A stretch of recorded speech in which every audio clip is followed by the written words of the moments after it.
Semua teman-teman hanya karena kasus kekufuran saja, malas beribadah, tidak mau jadi orang baik. Hanya itu sederhananya. Lalu kenapa teman-teman? Apapun waswas syaitan yang mengatakan orang beriman itu susah, itu bohong semuanya. Demi Allah orang beriman itu bahagia, tenang. Bisa mendapatkan semua dunia. Allah janjikan. Tidak mungkin salah. Kita melihat orang-orang yang tinggal di Timur Tengah, Allah berikan kekayaan. Banyak orang di Indonesia juga, orang di Asia Tenggara yang memang beriman sama Allah banyak. Saya berjalan dengan orang-orang yang pergi umroh, pergi haji, banyak orang mampu. Banyak orang mampu dan mereka hidup bahagia, bisa. Ya. Jadi bukan berarti kalau kita lagi sulit, kemudian kita menganggap, oh ini berarti saya disiksa sama Allah, itu memang hukuman. Tidak. Antum harus berubah, kata Allah SWT, innallaha la yughayyiru ma biqaumin hatta yughayyiru ma bi anfusihim. Allah tidak akan mengubah nasib satu kaum sampai mereka mengubah nasibnya. Maksud daripada ayat ini adalah, kata sebagian ulama, kalau seseorang muslim, dia memohon, merengek, mengadu sama Tuhannya, dan meminta apapun, sampai dia minta menjadi seorang raja dunia, akan dikabulkan oleh Allah.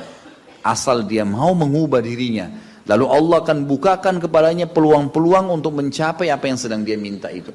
Dan Allah sebaliknya akan mencukupkan kebutuhan seorang hamba kalau dia mengatakan, cukuplah saya begini. Misal ada orang bekerja, dia dikasih sama Allah gaji, dia dapat gaji 2 juta, dimudahkan dia diterima kerja seterusnya. Lalu dia mengatakan, cukuplah seperti ini. Keluarga saya biayai 1,5 juta, sudah cukup, alhamdulillah. Udah, nggak masalah. Allah cukupkan dia dengan itu.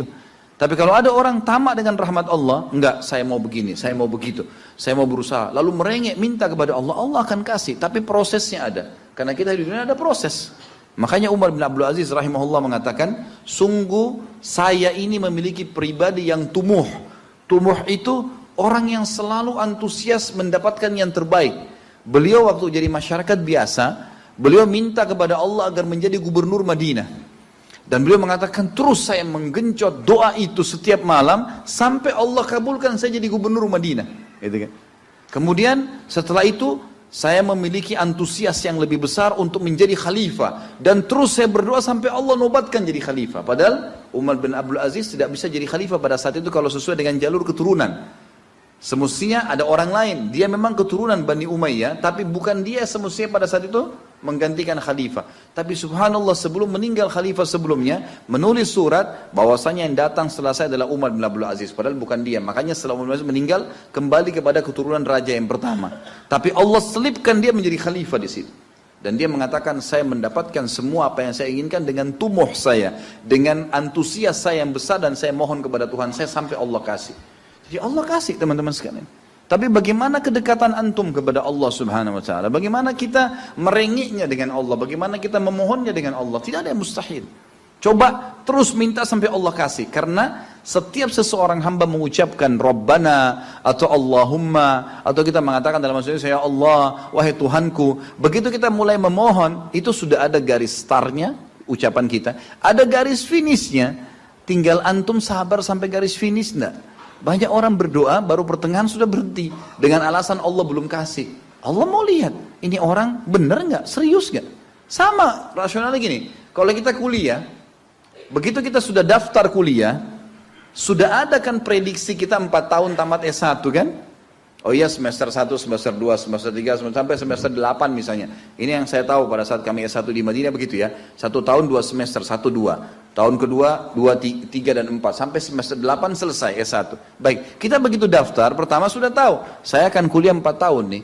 Kalau saya lulus, selama 4 tahun saya akan lulus menjadi S1. Kita sudah tahu kan. Kalau ada orang baru tingkat 2 sudah berhenti kuliah, dia sendiri berhenti. Itu sama rasionalnya orang kalau berdoa tuh. Kalau merengek sama Allah. Sabar sampai titik klimaksnya, kita akan dapat ijazahnya, kita akan dapat apa yang kita inginkan, gitu kan? Tapi kalau orang terburu-buru, tergesa-gesa, dia tidak dapat. Jadi selalu tamak terhadap rahmat Allah, dan itu bagian daripada ibadah. Allah SWT menyuruh kita tamak dengan rahmatnya, ya. Kita disuruh berdoa dengan khaufan wa tama'a. Khauf, takut dengan azabnya Allah, jangan masuk neraka, dan tamak terhadap rahmat Allah. Minta terus agar Allah Subhanahu wa taala memberikan kepada kita rahmat yang luas, ditambah, diberikan karunia. Antusias teman-teman sekalian. Orang mukmin itu selalu optimis. Tidak ada kata-kata pesimis, tidak ada kata-kata putus asa, nggak ada kata-kata dendam. Berlalu, qaddarallahu ma syaa fa'al. Allah sudah takdirkan dan sudah terjadi. Kata Nabi SAW, kalau terjadi sesuatu pada kalian, katakan Allah sudah takdirkan, sudah terjadi. Buka lembaran baru, jalan sekarang, gitu kan? Sampai kata Nabi SAW yang memotivasi kita, kalau di tangan seseorang di antara kalian sebuah bibit, dan dia tahu, bibit pohon, dan dia tahu besok kiamat, tetap dia tancapkan. Tetap dia tancapkan. Sebagian ulama salaf dulu, mereka menanam pohon-pohon teman-teman sekalian, pohon-pohon yang umurnya lama, seperti kelapa, ya.